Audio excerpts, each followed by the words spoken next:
Fala Dev, começando mais uma aula aqui, nossa segunda aula de estrutura de repetições, e hoje a gente vai falar um pouco sobre o for.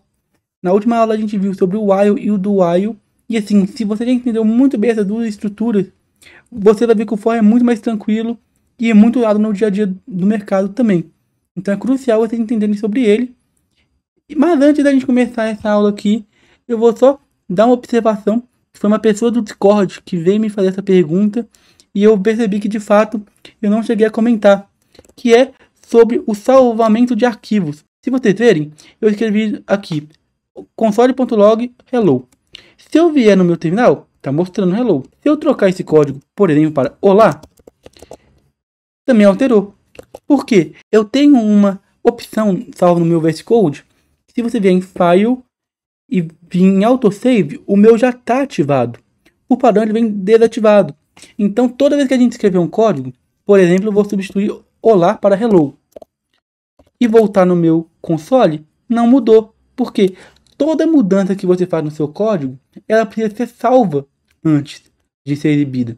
Então, se a gente voltar aqui e dar um Ctrl S, agora sim exibiu a mensagem. Porém, eu uso esse autosave, que toda hora que vê que tem uma mudança no meu código, já salva automaticamente e eu não preciso ficar dando Ctrl S toda hora. Que facilita muito minha vida e assim, para mim já era no automático.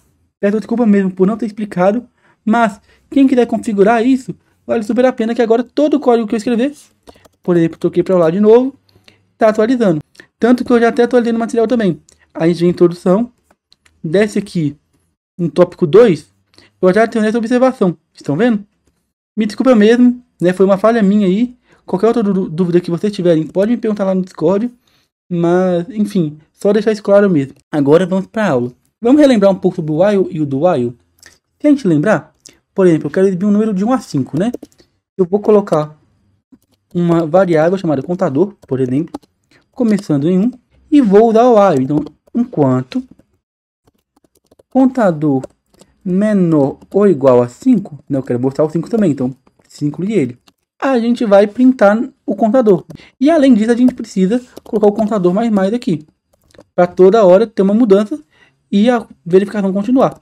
Então, se a gente voltar e atualizar a tela, aqui ó, isso até é muito interessante. Estão vendo que a minha tela está recarregando? Por quê? Eu demorei a colocar esse contador. Então, toda hora que eu recarregar, iria entrar no código, concorda? Por quê? Enquanto o contador ele for menor ou igual a 5, vai ter que executar o console.log. Porém, enquanto eu não coloco esse contador mais aqui, ele vai executar várias e várias vezes, porque eu ainda não coloquei essa circunstância. Tanto que a minha página aqui, ela travou. É até interessante eu deixar isso ativado para vocês poderem perceber. Então, se a gente fechar a página agora e abrir novamente, a gente volta no inspecionar aqui. Vocês vão ver que agora já está mostrando normal. Então, sempre lembra disso. Toda vez que você fizer um while, principalmente, né, que o código já vai executando antes de você incrementar, você precisa colocar o contador mais para ele recarregar. Até uma coisa que eu queria mostrar para vocês, né, que é muito útil vocês saberem disso, eu não tinha comentado antes na aula de atributo, que é sobre esse contador mais. O mais, a gente lembra que ele vai incrementar. Porém, a gente também tem uma outra possibilidade, que é esse mais contador. Nesse nosso código não vai ter diferença. Vai exibir 1, 2, 3, 4, 5. Mas tem uma diferença que a gente precisa entender. Vamos colocar aqui dentro, olha. Não sei se você sabe, mas se a gente colocar um contador mais aqui e remover daqui, funciona normalmente. Mas por que, Arthur, que mostrou 1 e não 2, 3, 4? Porque inicialmente eu vou mostrar o console, então verifica. 1 é menor ou igual a 5? Verdade. Entrou aqui, mostrou 1 e logo depois incrementou, porque está aqui depois. Aí virou 2. Desci e continuei. 2 é menor ou igual a 5? Verdade. Mostra aqui o 2 e depois incrementa. É exatamente igual colocar contador mais aqui ou aqui embaixo. Porém, tem uma outra lógica que é com o mais antes. Se a gente apagar aqui, vocês vão ver que vai começar no 2 até o 6. Por quê? Vamos verificar aqui, né? De cima para baixo. Começou em 1. 1 é menor ou igual a 5? Verdade. Vai poder entrar nesse loop. Antes de eu mostrar o valor 1, vai incrementar. Virou 2. Depois mostrou na tela que aí ficou 2. Voltou. 2 é menor que 5, verdade. Incrementou para 3 e aí mostrou na tela. Entenderam? Então, quando você usa esse mais antes, você primeiro incrementa, depois exibe. Com mais depois, você exibe e depois incrementa. Então, é muito importante vocês verem essa diferença. Mas era só uma observação, um detalhe simples aqui, para a gente poder continuar. Então, a gente, de forma geral, vai usar esse contador mais. E o while está funcionando tranquilamente. Lembrando que o while ele vai ter que ter uma variável de início, uma condição no meio e um incremento toda hora. No caso, eu coloquei um incremento junto aqui. E o do? O do é bem semelhante, só que ele sempre vai fazer pelo menos um teste. Então, se eu trocar de posição, nesse caso aqui foi exatamente a mesma coisa. Porém, e se eu trocasse isso aqui para 0? Não é para executar nenhuma vez. Vai mostrar pelo menos 1. Porque ele verifica depois da gente fazer a soma ou mostrar algum cálculo. Então, primeiro mostramos o console.log, depois vai fazer a verificação. Então, enquanto o while ele vai executar 0 ou várias vezes, o do while ele vai executar uma ou várias vezes. Sempre tem pelo menos uma vez que esse código vai ser executado. Só relembrando essa estrutura, vamos voltar aqui para o while e vou colocar o contador mais embaixo, só para a gente poder usar de paralelo para entender o for. E vocês verem como que ele é mais fácil. A gente tem 3 partes cruciais de uma repetição, né? Que é o início, a condição e o incremento. E como que é o for? Vou comentar aqui, né? Para não alterar nada no nosso código. E vou escrever o for. Vamos olhar em paralelo ali em cima.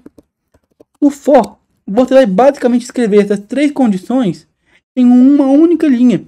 Então, inicialmente, a gente vai criar uma variável que ela vai começar zerada, né? Ou em 1, que é o valor inicial aqui. Então, vou até copiar.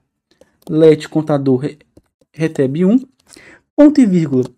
Agora vai vir a condição. Então, contador menor ou igual a 5, que era o nosso caso, né? Ponto e vírgula de novo. Contador mais. Então, se vocês observarem, vai ter o caso base, a condição e o incremento, tudo na mesma linha. Então, facilita bastante a nossa lógica. Vou até abrir aqui, né? Agora, a gente escreve o nosso código aqui dentro. Console.log, contador. Se vocês verem esse código aqui, faz exatamente a mesma coisa. Porém, muito mais simplificada do que fazer o while. Mas o for ele tem uma desvantagem, que é a gente só usa ele quando a gente tiver um valor fixo. No caso, eu queria mostrar um número de 1 a 5. Eu sabia que eu queria mostrar de 1 a 5. Mas vamos supor no caso daquele outro programa que a gente fez na última aula, em que o usuário, no caso do supermercado, vai parar o nosso laço de repetição, vai parar a nossa contagem quando escrever fim. Eu não sei quantas vezes o usuário vai executar. Eu sei que a condição de parada vai ser fim. Porém, eu não sei quando ele vai digitar isso. No caso do for, não. O for você precisa ter a condição exata de quantas vezes o loop vai ter que ser executado. Esse é o for. Bem mais tranquilo que o while, né? Mas a gente vai fazer um outro exemplo aqui também para a gente poder fixar um pouco melhor. Vamos pegar aquele exemplo do supermercado em que a gente queria saber o saldo no final do dia. Então o usuário, assim que ele digita fim, o programa para e mostra o saldo. Vamos supor que é um supermercado que ele pode exatamente ter apenas 10 pessoas por vez. E após acabar essas 10 pessoas, já vai mostrar o saldo. Viram que agora eu já dei uma condição, já dei uma quantidade fixa. Aí a gente pode usar o for. Como que a gente vai fazer isso? Vamos criar uma let valor total, que é o que toda hora vai ser incrementado. Iniciar ele em 0, porque a gente não pode incrementar sem ter um valor base, né? O que a gente vai fazer então? Vamos escrever for let i recebe 0. Lembrando, são variáveis diferentes. Aqui a gente está controlando o fluxo, né? Que vai começar em 0. Aqui a gente vai ficar somando. Ponto e vírgula. I menor do que 10. Concorda comigo que aqui também vai executar 10 vezes? Porque vai de 0 até 9. Se fosse de 1 até menor ou igual a 10, também executava 10 vezes. Ponto e vírgula. I mais. Um detalhe, né? Se vocês verem aqui, eu já escrevi com I. Por quê? Você pode colocar qualquer palavra nesse let. Pode ser contador, cálculo, qualquer coisa que você quiser. Porém, por padrão, usa o I. Se vocês verem no mercado, muitas vezes vai lá I, J, usa uma letra mais simples para poder usar essa variável durante o código também. Então, a gente vai usar I aqui, que é uma boa prática. E uma outra observação também é que a gente não precisa criar a variável aqui dentro. O padrão geralmente cria, mas a gente quiser só colocar I recebe 0 mas a gente criou a variável antes, isso também aqui é super aceito. Então vamos lá. E recebe 0 menor do que 10. Vamos pedir para o usuário o valor. Então, let valor consumidor. Cada consumidor vai inserir uma hora. Recebe um prompt que vai vir a mensagem. Pelo amor de Deus, não coloca essa mensagem no sistema real porque ela está bem grosseira, não está muito educada para o usuário. Só coloquei ela aqui porque a gente está fazendo um teste. Então, depois que o usuário ele digitou o valor, vai salvar nessa variável e a gente vai incrementar no valor total. Então, valor total mais igual a valor consumidor. E lembrando, a gente não pode colocar só valor consumidor. A gente precisa da função number, porque toda hora que um dado vem do prompt, ele vem como string. Se a gente quer fazer um cálculo com ele, no caso somar o valor total, a gente precisa converter ele para number. E depois que isso aqui finalizar, a gente vai mostrar uma mensagem para ele. Coloquei total faturado e vai mostrar o valor total. Vamos testar essa lógica? Vou digitar o valor. Vou colocar 10 vezes o valor 10, que aí vai aparecer 100. E vou fazer um corte aqui para não ficar cansativo o vídeo. Se vocês observarem, total faturado foi 100. Correto. Porque eu mostrei 10 vezes o valor e 10 vezes 10 é igual a 100. Está funcionando. Com essa aula finalizamos o for. Agora, vamos aprender um pouco mais sobre funções a partir das próximas aulas.